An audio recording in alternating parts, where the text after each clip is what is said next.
Okay, Bismillah ar-Rahman ar-Rahim. Alhamdulillahi Rabbil Alameen. As-salatu was-salamu ala Sayyidina al-Mursaleen wa ala alihi wa sahbihi ajma'een. Assalamu alaikum wa rahmatullahi wa barakatuh. Dear brothers and sisters, I very much hope you've been enjoying the series so far on resetting health during the lockdown this Ramadan.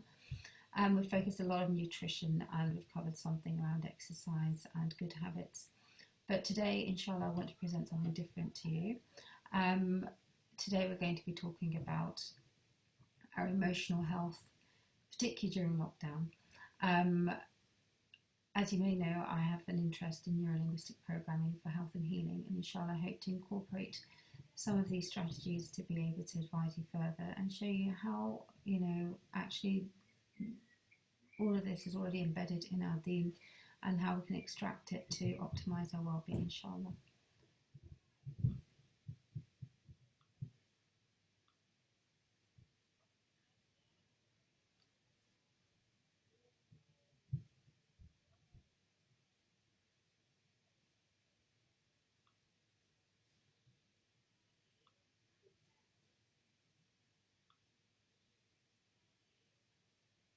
Okay, so emotional first aid in lockdown.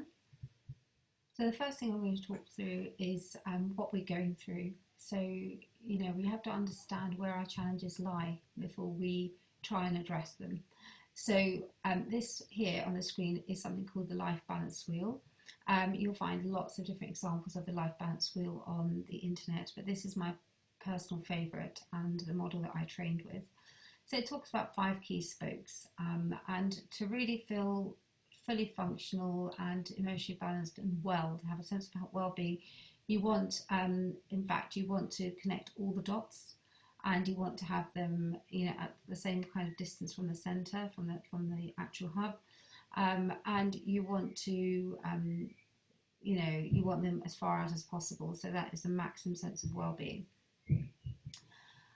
So this would include things like social connection, so being able to rely on people, feeling of control, how we manage unpredictable situations, what our life purpose is, and how we approach self-care. And what I've completed here with the blue wiggly lines is really I've connected up the dots for how a lot of us are likely to be feeling. So at the moment, social connection is obviously interrupted because we have social distancing. Our sense of control over what's going on may be compromised because we have no control over this virus. We can't predict what's going on, and so how many of us will be feeling around that unpredictability is probably, again, a sense of loss of control and not knowing what's going to happen next. When the school's happening, will there be exams? Will I have a job to go back to? What will happen? How long will this go on for? And then there's self-care. So many of us have got children at home or have moved in older family members. We've now got caring responsibilities. We may have lost family members. And, the time for ourselves, that time when the children go to school or the spouses would be working outside the home, or we could go along to a gym or a spa, that time has, and that opportunity has also just evaporated overnight. So self-care is probably suffering. The only thing that's probably on our side right now is life purpose. We're all connecting with Allah subhanahu wa ta'ala. We're blessed with the month of Ramadan, so that's probably in good form. But as you can see, this wheel is unlikely to run smoothly because the spokes are, it's basically a flat tire.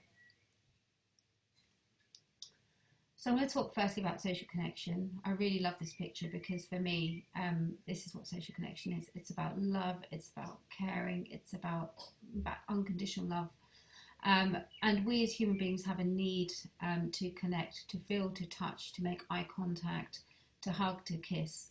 And when we do this, release a hormone called oxytocin, which further strengthens this connection that we have with others, but is absolutely vital to our survival.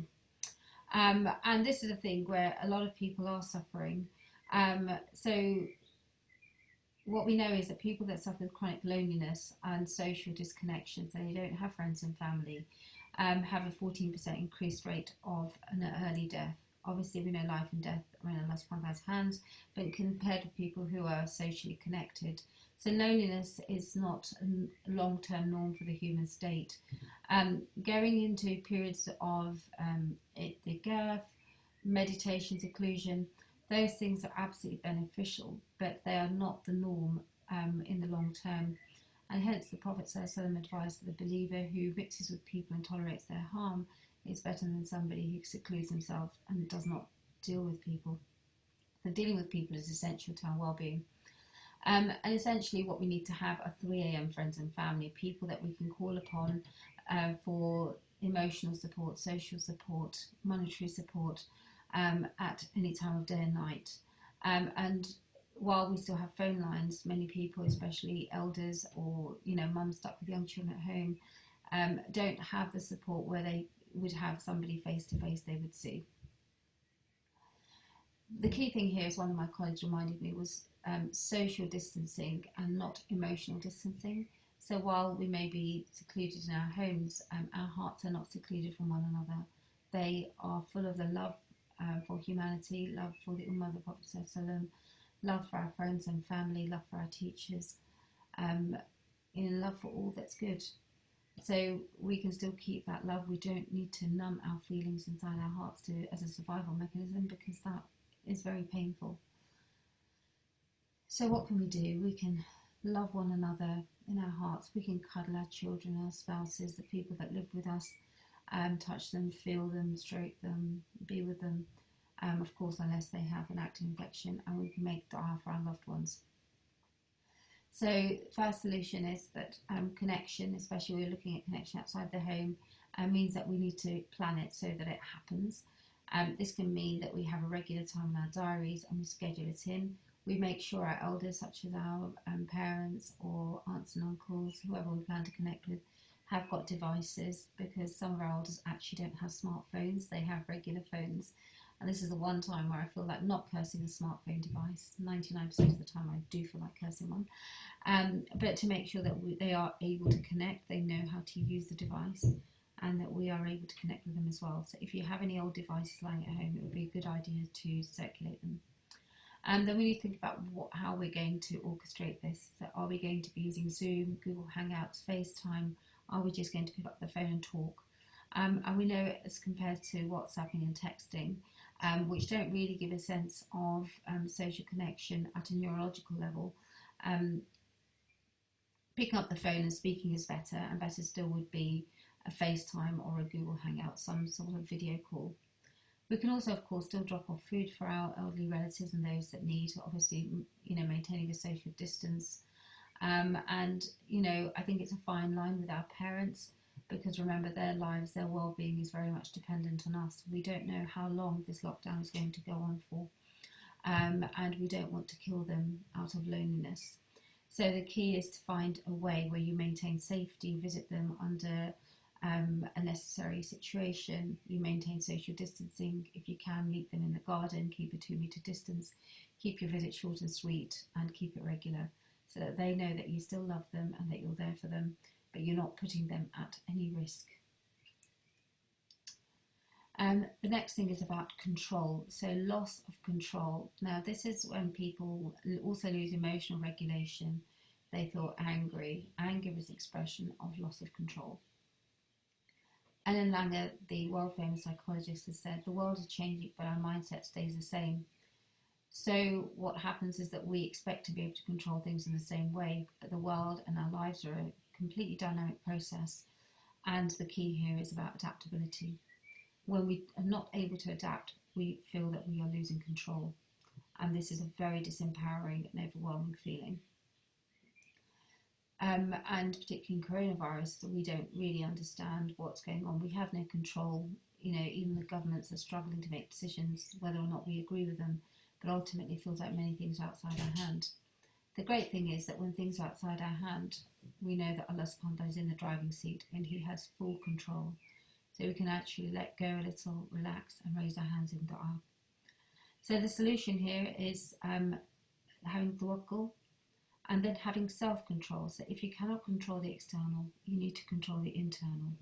So that would be having routine and familiarity, having control over how you're feeling, having a strategy to manage those feelings through ibadah and reliance on Allah subhanahu wa ta'ala.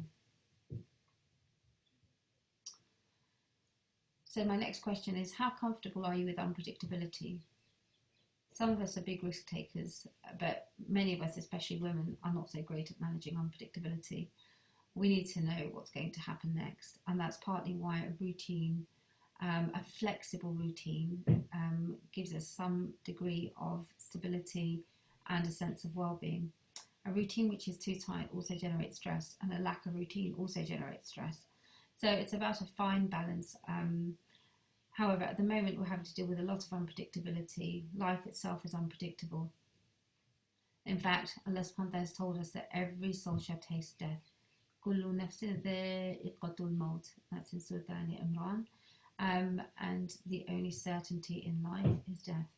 I think once we acknowledge this, then that helps us to put things in perspective, because we know that the certain thing that's going to happen is death. Everything else is subject to change, but Allah subhanahu wa ta'ala is controlling it and managing it. So our job is to make sure that we are prepared for the inevitable, and that we should not bring it upon ourselves, but we should see it as a rite of passage and hope for meeting our Lord, inshallah, in a good way.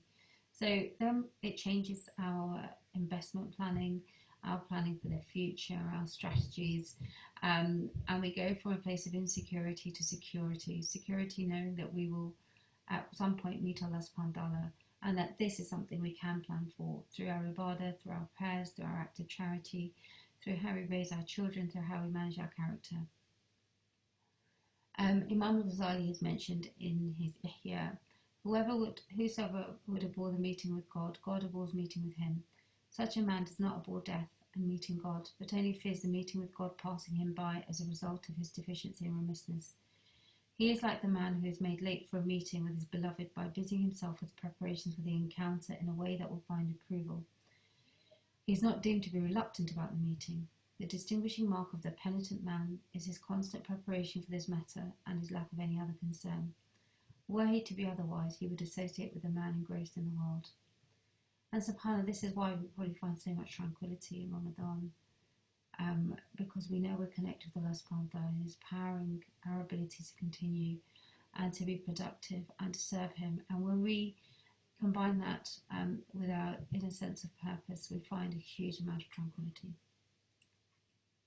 So how do we manage unpredictability? I know it's one thing talking about the next realm, but we're still here in the dunya, having to deal with families, we're having to think about work, we're having to think about children and provision and parents and all sorts of things. So again, it comes down to tawakkul. So I cannot emphasize enough how important our spiritual connection is, because this is really a test from Allah subhanahu wa ta'ala. You know, we've accepted death as a continuation of our lives, of the need for preparation and having a good opinion of Allah subhanahu wa ta'ala. He is as his servant thinks of him. So by that, if we have hope in Allah subhanahu wa ta'ala, we have expectations that inshallah things will be okay and for the best, then that is how we will find ourselves with Allah subhanahu wa ta'ala and find him with us. However, in the immediate term, we need to tame the runaway mind. So the mind that ruminates, creates stories, it tries to fill in the gaps. It's trying to loop back to certainty, and this is something we call the ludic loop. Wherever there are gaps to fill in, rather than tolerating the uncertainty, the mind will try and fill in those gaps. And sometimes, if we're not aware, the shaitan can fill those gaps in with a lot of fear and anxiety and negativity, really. So the key here is to use exercises that help us to remain mindful and stay in the present. So for this purpose, something like a mindfulness meditate or mindfulness activity, you can use colouring or music or breathing. There are various things that you can find in books, are very helpful, but certainly I would suggest a mindfulness type of meditation, somewhere where you focus on the breath or on the word and train your mind to come back to that. Similar to how we should try and approach the life. The mind runs away, we just bring it back to the focal point. So we try and stay in the present. You can notice, where your feet are grounded, where you're sitting, many things to bring you back to the present. As my teacher said, you need to come back from the mind to the senses. So rather than running away with your mind, you can ground yourself through your five senses: sight, hearing, smell, touch and taste. And meditation itself is a very, very good way of retraining the mind. And of course, Allah subhanahu wa ta'ala has mentioned in Surah Al-Ra'd, verily in the remembrance of Allah do hearts find rest.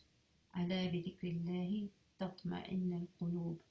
So that, of course, is the highest form of tranquility, and of course it's a form of meditation.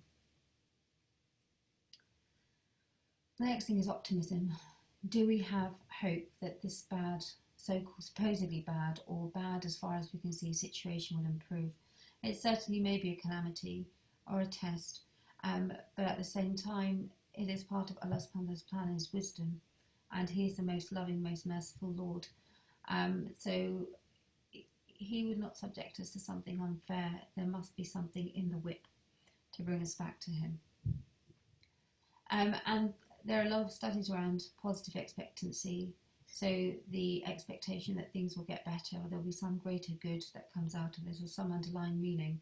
And when we have that, actually we transform our neurological process, we transform how we deal with these things, and we transform thereby, subhanAllah, the outcomes. And so, Allah subhanahu wa ta'ala really is with His servants as they think of Him. And Ali radiallahu anhu said, had the veil been lifted, you would want things exactly as they are. It is about counting what we have rather than what we've lost, and remembering that, Allah subhanahu wa ta'ala owes us absolutely nothing. I also love this hadith in Muslim, Sahih Muslim. How wonderful is the affair of the believer, for his affairs are all good. If something good happens to him, he is thankful, and that is good for him. And if something bad or difficult happens, he bears it with patience, and that is good for him. So whatever befalls us, we should remember it is from Allah subhanahu wa ta'ala's wisdom. It's part of His plan for us, and that actually the test is how we respond to it. That will determine whether or not it's good for us. So how do we incorporate this? How do we build up that optimistic muscle?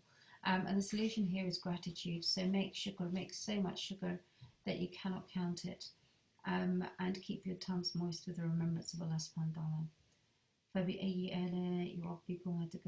So which of the favours of your Lord will you deny? And there are so many tiny things, or things that appear tiny to us, but we only become aware of once that blessing has been removed.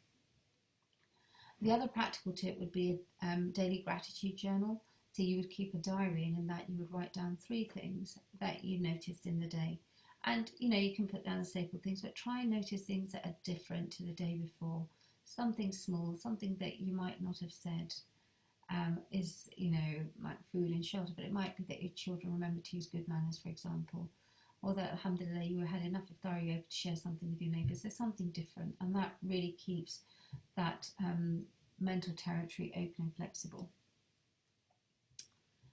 So the next one is life purpose and meaning, and alhamdulillah, this is the area that should be functioning relatively well for us, even despite the loss of Tarawih prayers and Jummah prayers. But we still have this meaning, we still have Iman, and no one can take that away from us. It's up to us to nurture it, and ask Allah subhanahu wa ta'ala to give us, stability and certainty in our Iman. So ultimately, Allah subhanahu wa ta'ala has created jinn and mankind only to worship Him, as in Surah Al-Dhariyat. And really that defines our underlying purpose in life.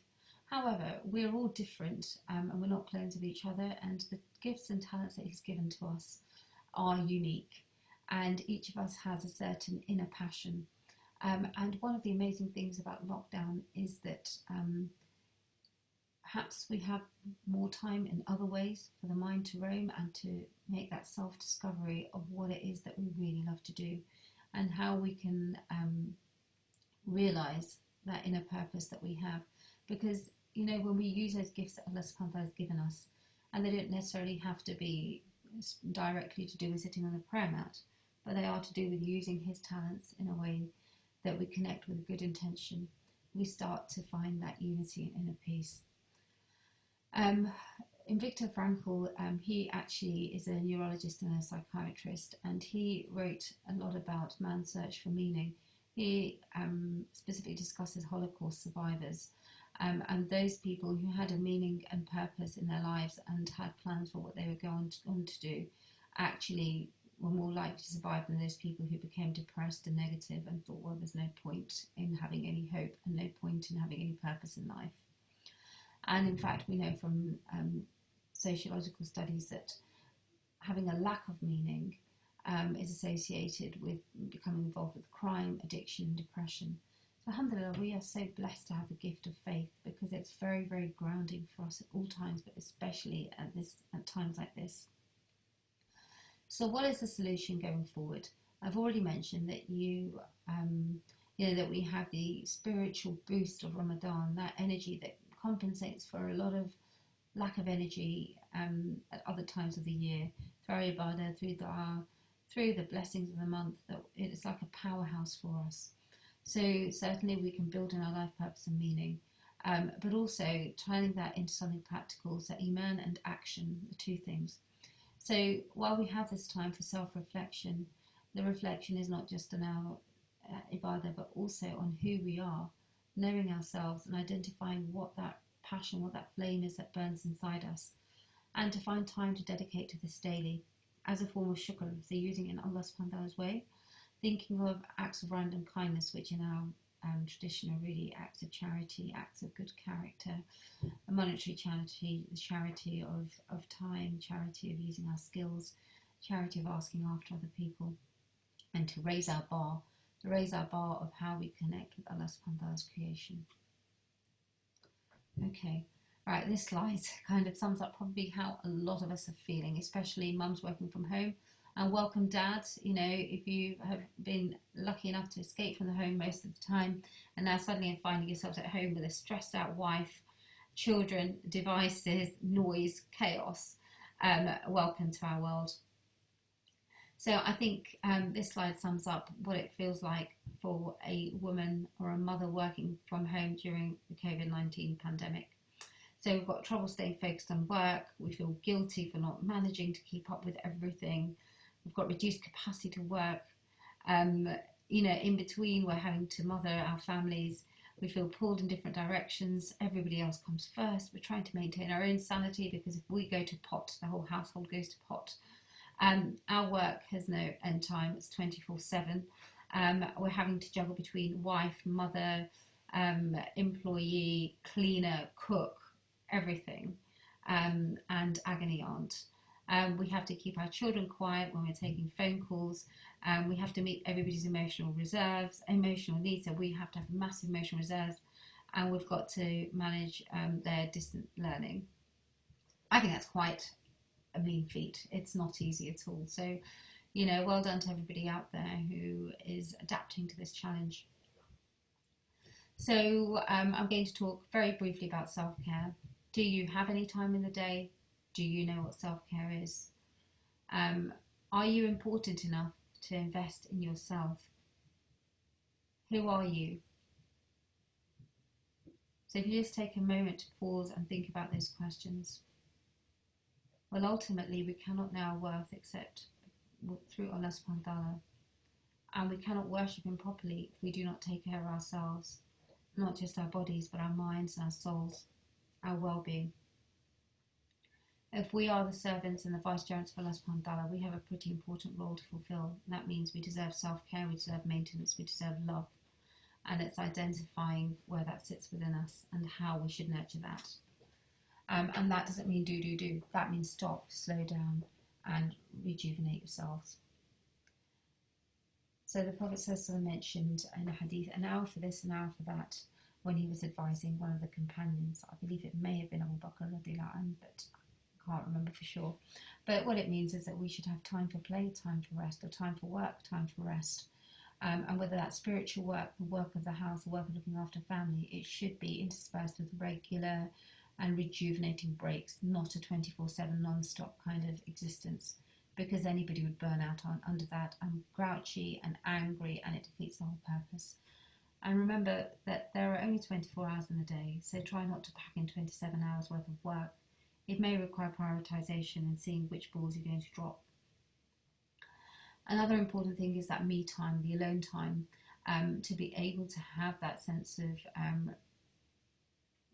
rejuvenation, of healing, of mental space, of physical space, just time to be able to breathe. And this will require teamwork from your spouse and your older children. So they have to understand that it is their job to support you, and it's a mutual thing, so you both get some downtime to yourselves. And it's about setting boundaries. It's about saying, this is mummy's time. and I don't wish to be disturbed if there's an emergency, it will take 10 to 15 minutes or half an hour, whatever it is that you need as an individual, and then I will be available to you in that time. Don't disturb me unless there's X, Y, and Z. And most people quote me on this, but I usually tend to tell people it's my blood, fire and vomit time. If there's any bleeding, there's a fire, or there's vomiting, so anything that's an emergency, in that case you can disturb me. Otherwise I expect you to respect my boundaries, and it doesn't matter if they watch some screen, read a book or play a quiet game, so long as they don't bother you in this time and they keep safe. Then we need some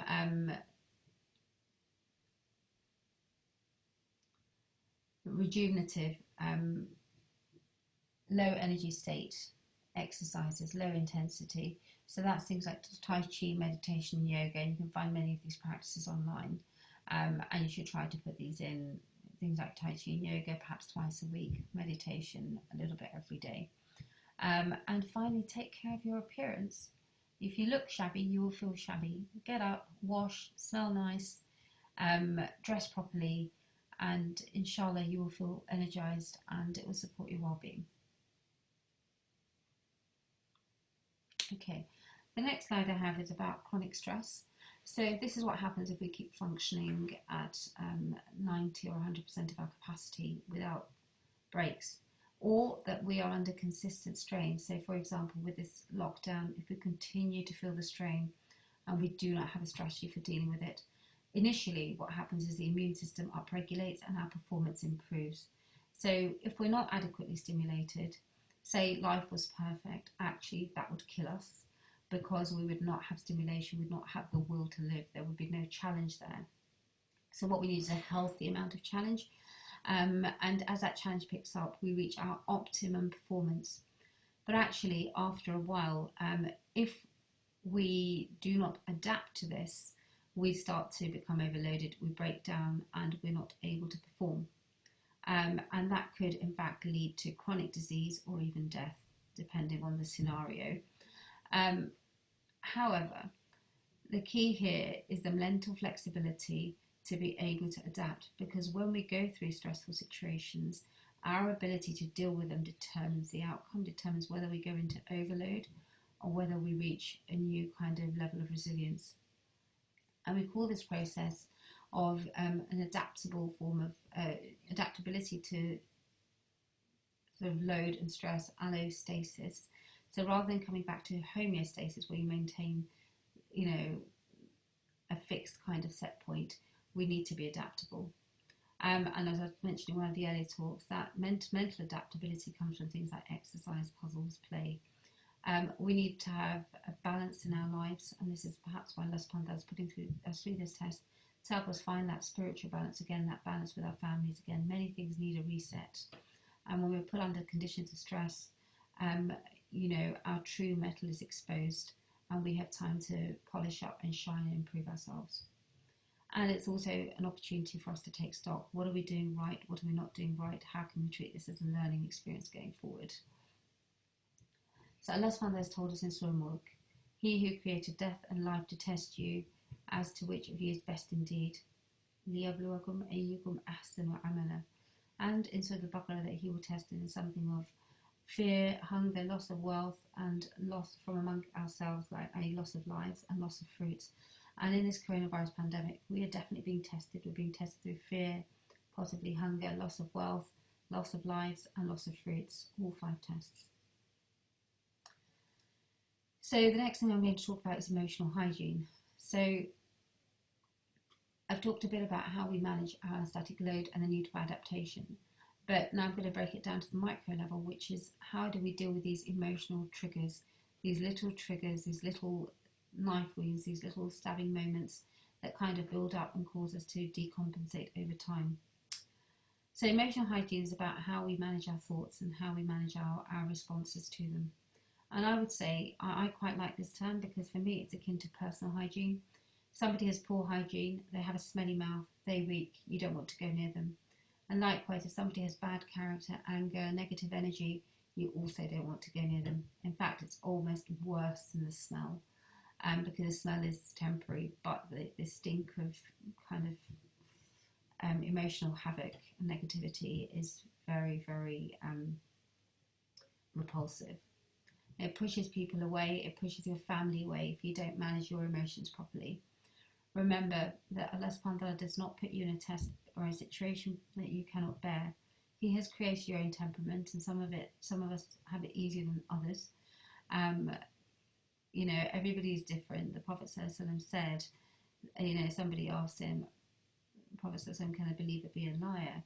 And he said that, the believer essentially could be a coward or a miser, but he could not be a liar.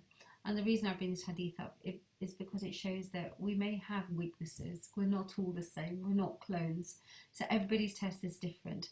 But if you have an anger issue, it's your responsibility to deal with it.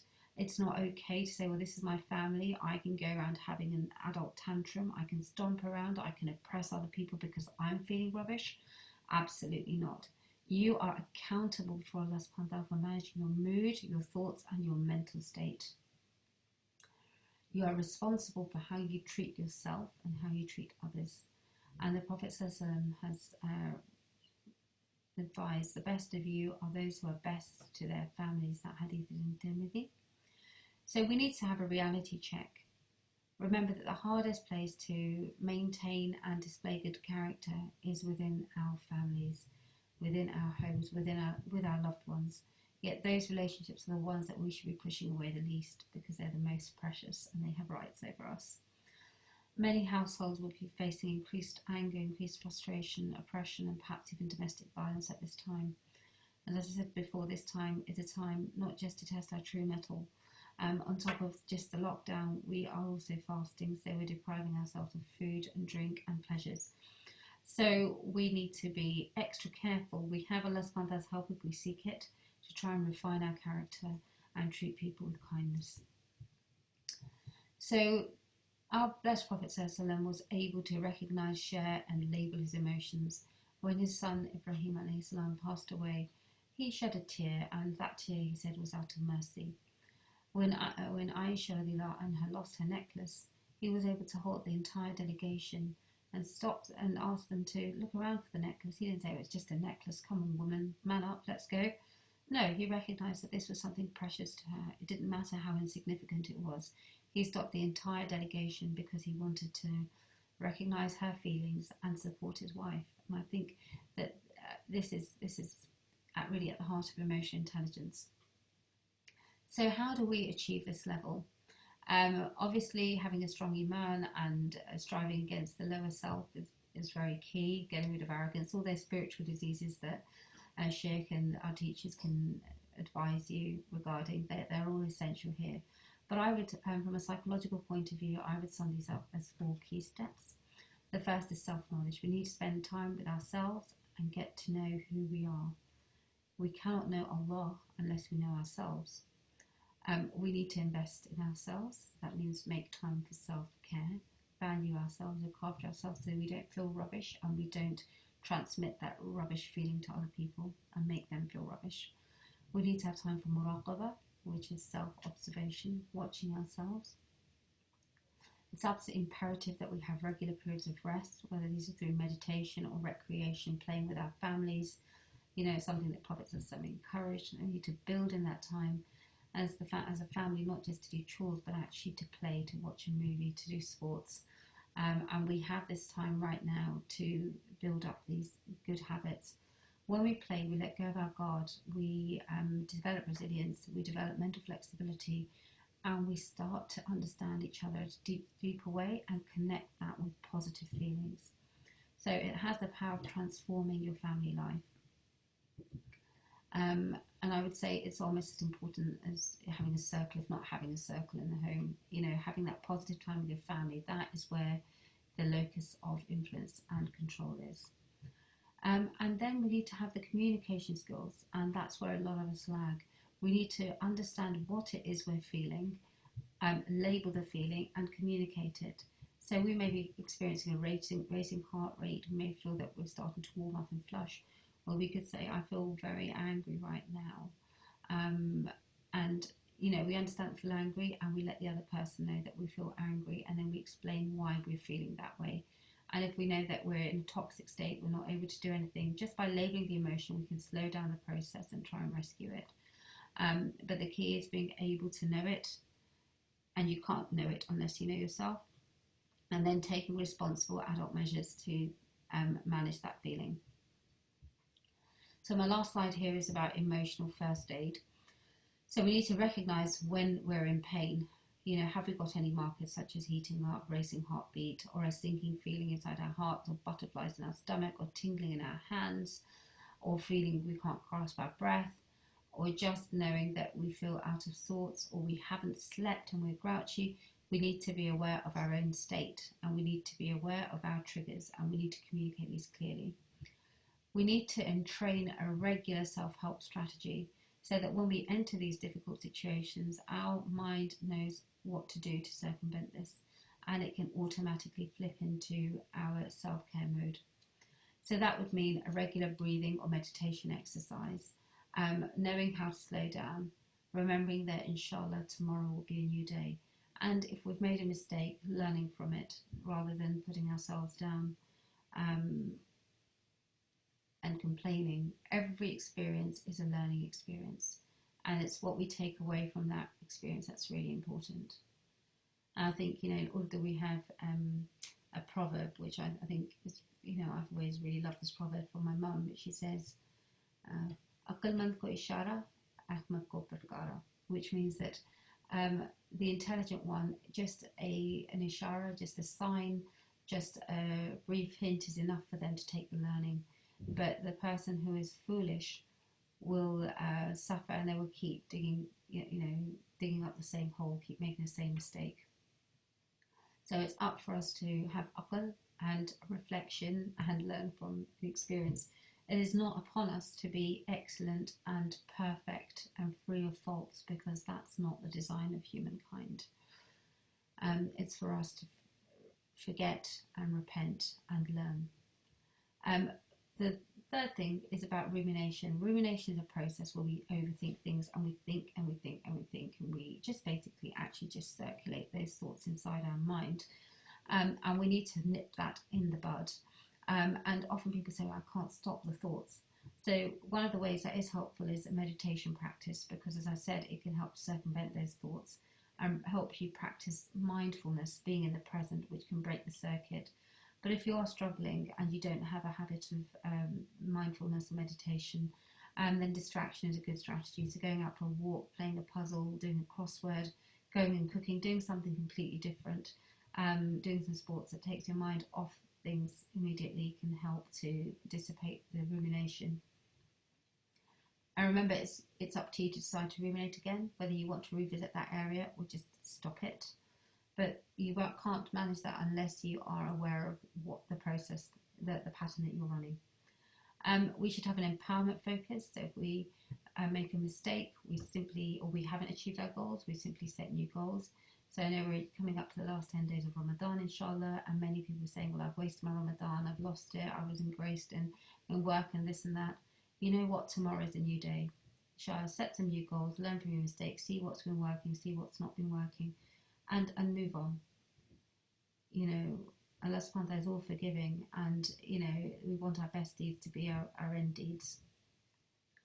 So my concluding statement is that Ramadan is a month of self-control and emotional mastery. We have Allah subhanahu wa ta'ala's support on our side. We have the discipline of fasting on our side. We have, we have our loved ones by us. We have Allah subhanahu wa ta'ala's Quran, which is ultimately a book of optimism and hope. And I hope that in this video you will have come across a whole toolkit to help you understand why it is that we're feeling so overwhelmed by this lockdown, what those triggers are, and in fact the 5 tests that Allah subhanahu wa ta'ala has mentioned in the Quran, and some simple strategies, not just spiritual ones but also practical ones, such as gratitude journaling, reframing, alternative forms of social connection, to help us inshallah adapt to the changes that we're experiencing and not crumble under the chronic strain. Okay, Jazakumullah khairan. If you found any benefit, please keep us in your du'as. If I've made any mistakes, please forgive me. And I think this will probably be wrapping up the Ramadan health talk series. I think at this point in time, inshallah. Keep us in your du'as. Jazakumullahu khairan. Assalamu alaikum.